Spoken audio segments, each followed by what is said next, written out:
में सियासी भूचाल के बीच इमरान खान का बड़ा बयान, संसद भंग कर नए सिरे से चुनाव की सिफारिश। विपक्ष का अविश्वास प्रस्ताव हुआ खारिज। हिमाचल में कार्यकर्ताओं को जीत का मंत्र देंगे मोदी। 6 अप्रैल को बूथ स्तर पर स्थापना दिवस मनाएगी बीजेपी।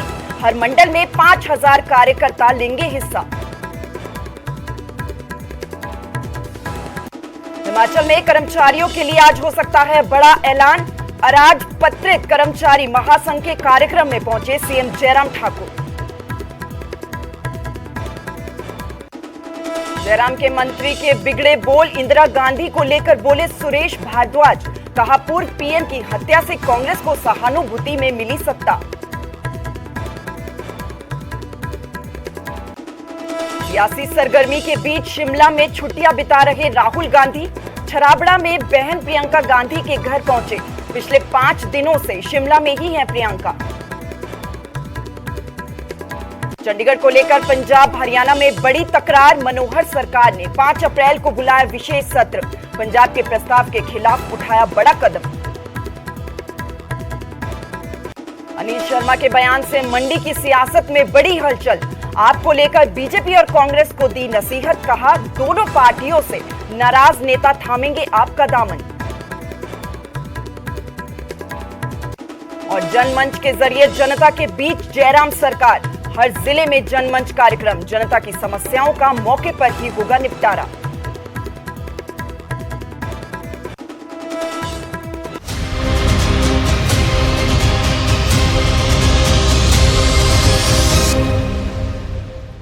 नमस्कार, मैं आपके साथ श्वेता राजपूत। न्यूज 18 पंजाब हरियाणा हिमाचल आप देख रही हैं। देवभूमि के दंगल में स्वागत है आपका। बुलेटिन की शुरुआत एक बड़ी खबर के साथ करेंगे, जहां कर्मचारियों के लिए आज एक बड़ा ऐलान हो सकता है। मुख्यमंत्री जयराम ठाकुर की तरफ से ये बड़ी घोषणा की जाएगी। कर्मचारियों के सम्मेलन में जयराम ठाकुर पहुंच चुके हैं। अराजपत्रित कर्मचारी महासंघ का कार्यक्रम यहां पर आयोजित किया गया है। शिमला के पीटर हॉफ में ये कार्यक्रम चल रहा है। कार्यक्रम में हजारों की तादाद में कर्मचारी मौजूद है। तो एक बड़ा ऐलान मुख्यमंत्री जयराम ठाकुर की तरफ से किया जा सकता है। जो नॉन गस्टेड एम्प्लॉयज है उनको लेकर मुख्यमंत्री जयराम ठाकुर एक बड़ा ऐलान कर सकते हैं। हजारों की संख्या में कर्मचारी यहां पर पहुंचे हैं, मौजूद है, एक उम्मीद के साथ कि इस बार उनकी जो उम्मीदें थी सरकार से वो पूरी हो जाएंगी।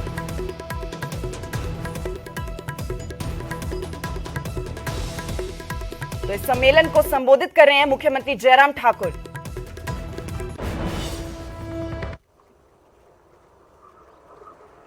और शायद ये परिस्थिति अगर नहीं आई होती, अगर ये कोविड की सिचुएशन नहीं होती, तो हमारी काम करने की जो आपकी जो जिन बातों को लेकर के कुछ आग्रह रहते हैं, कुछ सारी बातों को लेकर के सुझाव रहते हैं, तो उसमें शायद हम और भी ज्यादा बेहतर कर सकते थे।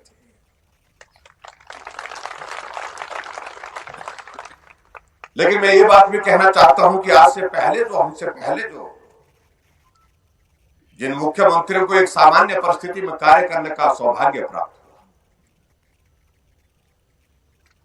वो कर्मचारियों के जो मूल इश्यूज थे उनका भी समाधान करने की कुछ जगह हमने देखा कि उसमें भी सफल नहीं हो पाए।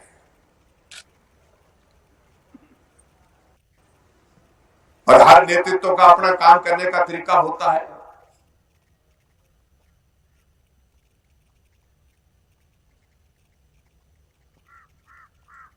और कई बार तो हमने इस बात को देखा, कुछ नेतृत्व इस प्रकार के भी रहे जो ऐसा मानते हैं कि कर्मचारी तो नौकर है, जो आदेश करेंगे उसका पालन करेंगे, अगर नहीं करेंगे तो उनके खिलाफ कार्रवाई करेंगे।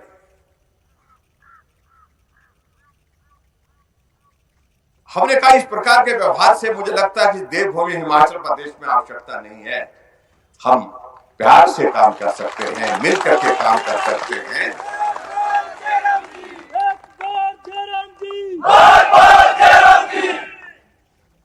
तुम्हारा मुख्यमंत्री कैसा हो? देश का मुख्यमंत्री कैसा हो? मैं देखा इस बात को, कुछ लोग, कुछ नेता है, इस बात का आनंद लेते हैं। हुक्म करके, आदेश करके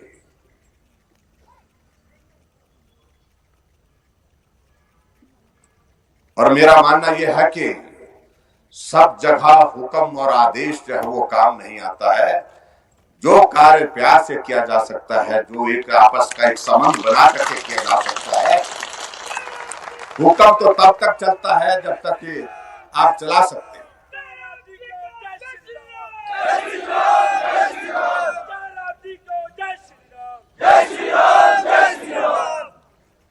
लेकिन अगर रिश्ता मजबूत होता है, क्योंकि मैं कह रहा था हुक्म तो तभी तक चल सकता है जब तक के लिए आपके हाथ में है।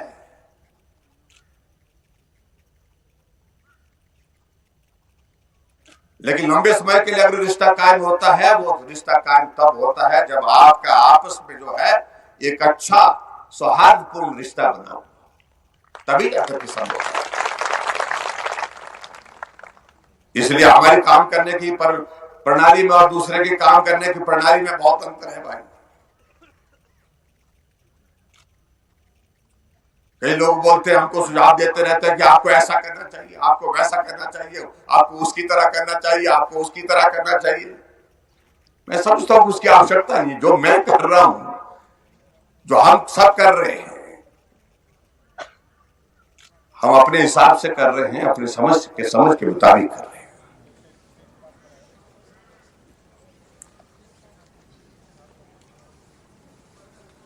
मैं आप सबका बहुत आभार व्यक्त करना चाहूंगा कि कोविड के संकट में आप सब लोगों ने बहुत महत्वपूर्ण भूमिका निभाई है।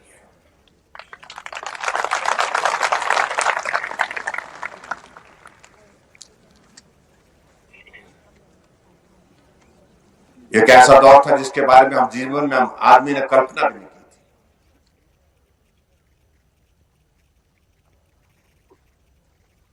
और ना ही ऐसी परिस्थिति का सामना करने का किसी का अनुभव था।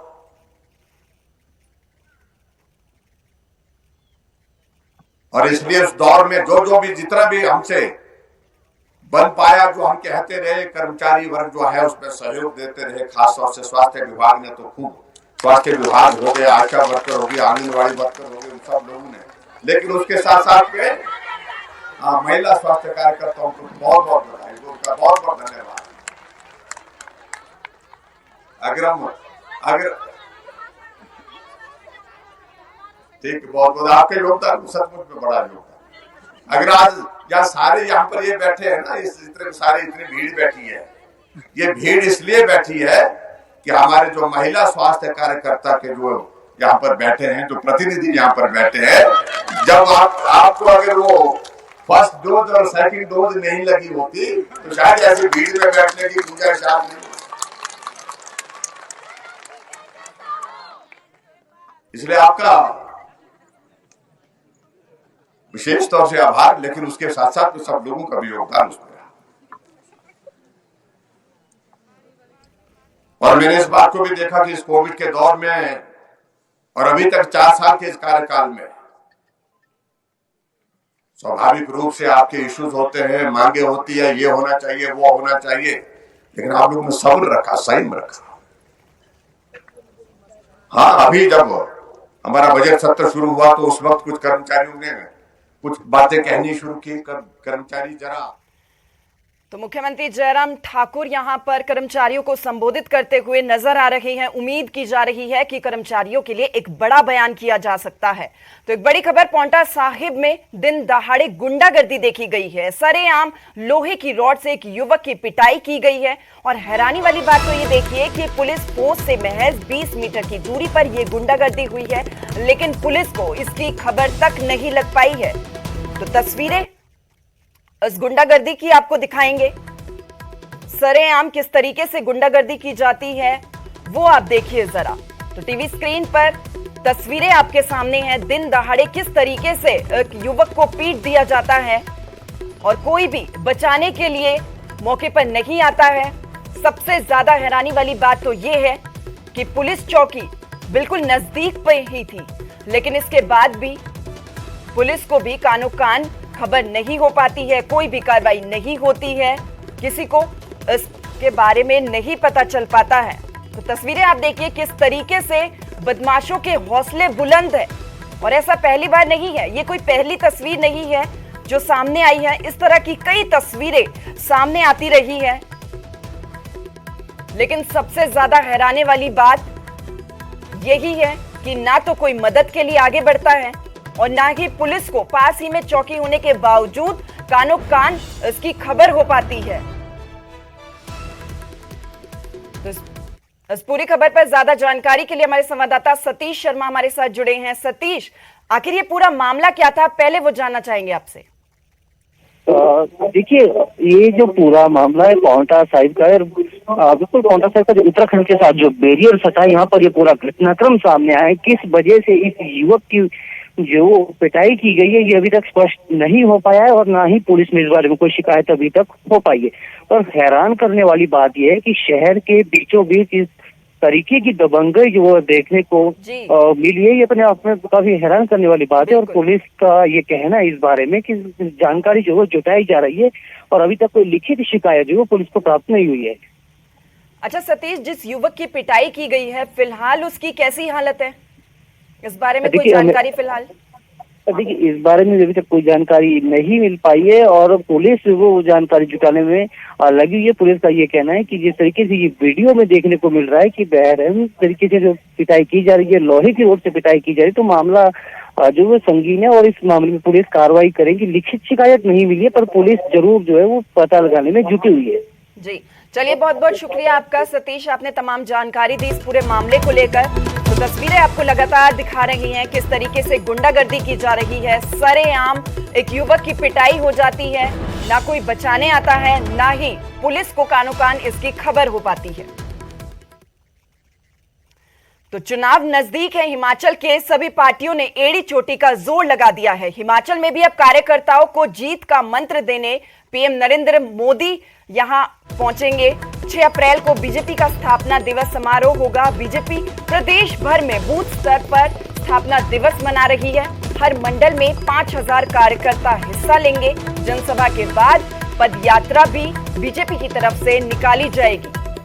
तो बड़ी खबर, प्रधानमंत्री नरेंद्र मोदी 6 अप्रैल को स्थापना दिवस है क्योंकि बीजेपी का जीत का मंत्र देते हुए नजर आएंगे।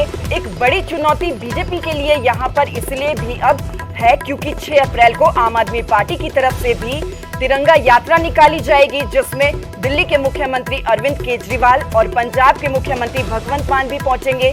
और इसी दिन प्रधानमंत्री नरेंद्र मोदी भी जीत का मंत्र देते हुए नजर आएंगे। हर मंडल में 5000 कार्यकर्ता यहां पर हिस्सा लेंगे और 6 अप्रैल का दिन ही बीजेपी की तरफ से चुना इसलिए भी गया है, ऐसा भी कहा यह जा रहा है क्योंकि आम आदमी पार्टी भी 6 अप्रैल को रैली करेगी। तिरंगा यात्रा आम आदमी पार्टी की तरफ से निकाली जाएगी।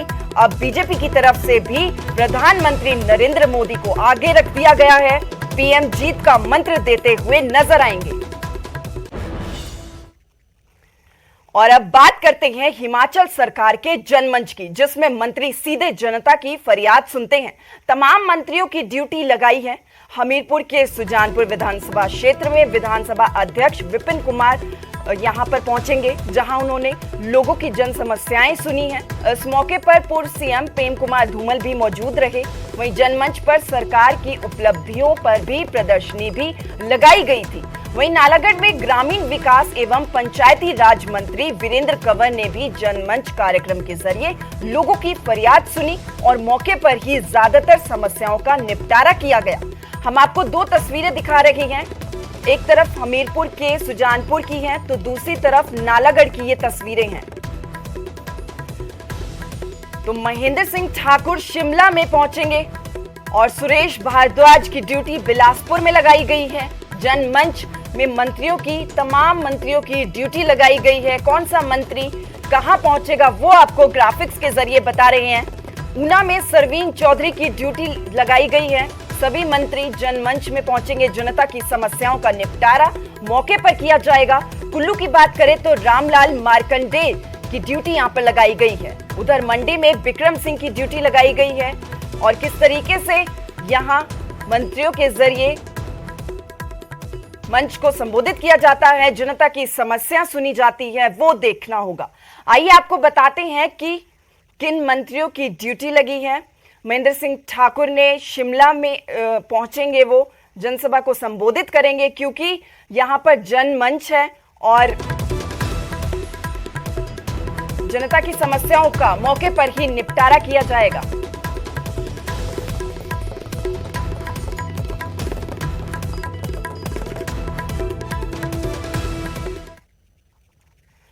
तो 6 अप्रैल को आम आदमी पार्टी मंडी में रोड शो करके अपना चुनावी बिगुल फूकेगी। पार्टी के राष्ट्रीय संयोजक और दिल्ली के मुख्यमंत्री अरविंद केजरीवाल, पंजाब के सीएम भगवंत मान इस रोड शो में शिरकत करेंगे। माना यह जा रहा है कि दूसरे दलों से कई बड़े नेता इस दिन आम आदमी पार्टी का दामन थामेंगे। इस बीच मंडी सदर विधायक अनिल शर्मा ने बीजेपी और कांग्रेस को बड़ी नसीहत भी दी है। इनका कहना है कि दोनों दलों से नाराज लोग ही आम आदमी पार्टी में जाएंगे। तो सियासत तेज हो चुकी है क्योंकि चुनाव नजदीक है। हर पार्टी की तरफ से जीत की ताल ठोक दी गई है। तो क्या मैसेज आप लोगों को देना चाहते हैं? बहुत बड़ा बिखराव मैं समझता हूँ चुनाव से पहले होगा। चुनाव से पहले सभी पार्टियां, बड़ी पार्टी चाहे कांग्रेस भाजपा जो है, उस वक्त कोशिश करेगी रोकने की अपने नेताओं को, क्योंकि टिकट तो एक को मिलेगा, चाहवान बहुत होंगे और निस्संदेह कुछ लोग ये बात समझ के कि अब हमारा फ्यूचर जो है या इसमें पार्टी में शामिल ना हो, तो शायद वो लोग जो हैं उस वक्त जो है दूसरी पार्टी की तरफ जो है अपनी तरफ जाने का प्रयास करेंगे। तो बाकी जो मैं समझता हूँ आप पार्टी ने जो एक नारा देते हैं, बिजली और पानी की बात करते हैं, वो जनता के बीच में कैसे जाता है। हिमाचल की परिस्थितियाँ अलग है, दिल्ली की परिस्थितियाँ मैंने कहा कि अलग है। उन परिस्थितियों के अंदर यदि हम शिक्षा की बात करें या स्वास्थ्य की बात करें तो हिमाचल जो है और प्रदेशों से बहुत आगे जा चुका है। हो सकता है नौजवानों के अंदर कुछ नौकरियों का प्रलोभन भी हो, नौकरी की बात भी हो, जो हर सरकार करती है। कोई भी सरकार शिक्षा की बात भी करती है, नौकरी की बात भी करती है। तो ये समय बताएगा कि क्योंकि हमें किसी पार्टी को लाइटली नहीं लेना चाहिए। तो हिमाचल में विधानसभा चुनावों के चलते सियासी पारा बढ़ चुका है। चुनावी दौर में जुबानी जंग भी शुरू हो चुकी है। सीएम जयराम ठाकुर सरकार के मंत्री सुरेश भारद्वाज के बयान पर बवाल खड़ा हो गया है। पूर्व पीएम स्वर्गीय इंदिरा गांधी को लेकर उनके विवादित बयान से सियासी बखेड़ा खड़ा हो गया है। सुनाते हैं आपको ऐसा क्या कह दिया कैबिनेट मंत्री सुरेश भारद्वाज ने। पहला चुनाव हुआ 1984 में श्रीमती इंदिरा गांधी की हत्या के बाद जो है वो एक सिंपैथी वेव जो है सारे देश भर में चली गई, क्योंकि हिंदुस्तान है भावुकता वाला जो है वो देश है। इसलिए उस वक्त लगा कि जी बेचारा इसकी माँ मर गई है, इसलिए 450 सीटें दे दी। लेकिन उसी देश की जनता ने जो है वो जब बुद्धिमत्ता से काम लिया तो 4.5 साल के बाद ही कांग्रेस जो है उसको समाप्त कर दिया और वीपी सिंह के नेतृत्व में प्रदेश में सरकार बनी। पहला चुनाव हुआ 1984 में श्रीमती इंदिरा गांधी की हत्या के बाद जो है वो एक सिंपैथी वेव जो है सारे देश भर में चली गई, क्योंकि हिंदुस्तान है भावुकता वाला जो है वो देश है। इसलिए उस वक्त लगा कि जी बेचारा इसकी माँ मर गई है, इसलिए 450 सीटें दे दी। लेकिन उसी देश की जनता ने जो है वो जब बुद्धिमत्ता से काम लिया तो 4.5 साल के बाद ही कांग्रेस जो है उसको समाप्त कर दिया और वीपी सिंह के नेतृत्व में प्रदेश में सरकार बनी। पहला चुनाव हुआ 1984। तो तमाम सियासी सरगर्मी के बीच राहुल गांधी शिमला में छुट्टियां बिता रहे हैं। ये राहुल गांधी का निजी दौरा है, जहां वो छराबड़ा में अपनी बहन प्रियंका गांधी के घर पर रुके हुए हैं। आपको बता दें कि पिछले 5 दिनों से प्रियंका गांधी शिमला में ही अपने घर पर परिवार के साथ छुट्टियां बिता रही हैं और इस बीच राहुल गांधी भी अपनी बहन के घर पर पहुंचे हैं। फिलहाल राहुल गांधी का किसी भी नेता से मुलाकात का कोई भी कार्यक्रम नहीं है।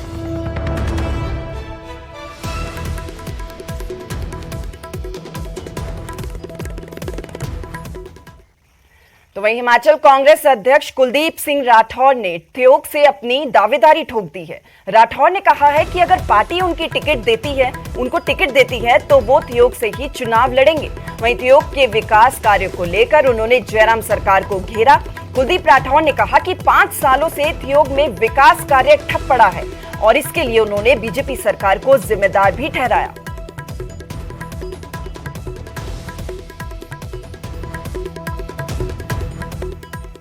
इधर केंद्रीय मंत्री अनुराग ठाकुर ने भी आम आदमी पार्टी को निशाने पर ले लिया। अनुराग ठाकुर ने कहा कि 4 राज्यों में बीजेपी की सरकार रिपीट हुई, हिमाचल और गुजरात में भी एक बार फिर से बीजेपी की सरकार बनेगी।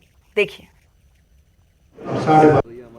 कोई फर्क नहीं पड़ता, लोकतंत्र में जितने लोग आए भला है, कहाँ कमी। हमने अच्छा काम किया चारों राज्यों में जहां भारतीय जनता पार्टी की सरकारें थी, मणिपुर, उत्तराखंड, गोवा, उत्तर प्रदेश, पूर्ण बहुमत के साथ सभी राज्यों में भारतीय जनता पार्टी की वापस सरकार आई है। और इसी साल के अंत में हिमाचल प्रदेश, गुजरात में भी फिर भारतीय जनता पार्टी की सरकार सत्ता में आएगी।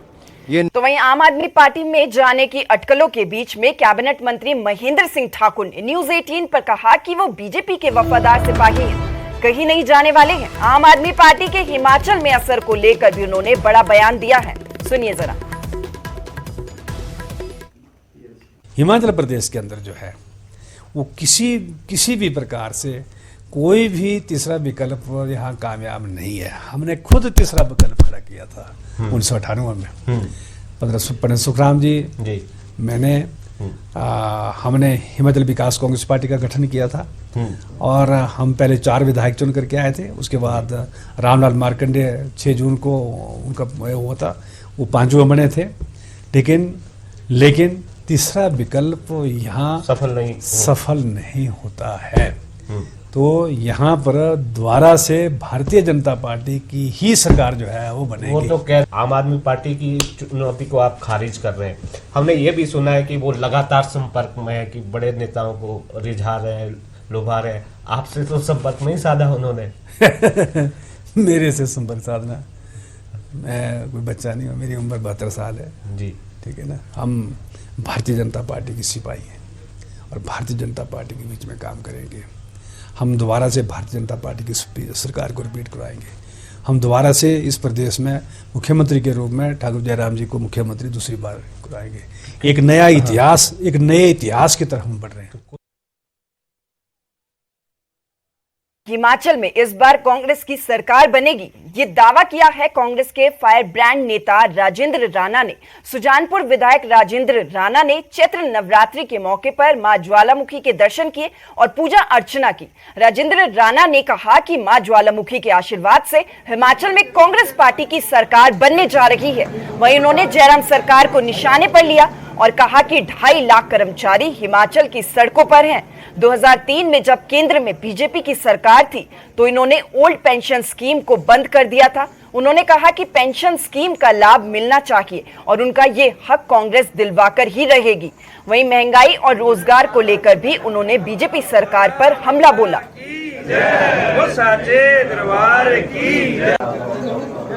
और आने वाला कुछ महीनों के बाद चुनावी दौर भी शुरू होगा। सितंबर के बाद चुनाव होंगे। हम पूर्ण विश्वास के साथ कह सकते हैं कि मां के आशीर्वाद से इस बार हिमाचल प्रदेश में फिर से दोबारा जो है इस बार जो है कांग्रेस की सरकार सत्तासीन होगी और हिमाचल प्रदेश में जो लोगों की समस्याएं हैं जिनको वर्तमान सरकार जो है हल करने में असफल रही है और उनको हल करने में कांग्रेस जो है वो उसमें जो है कांग्रेस कर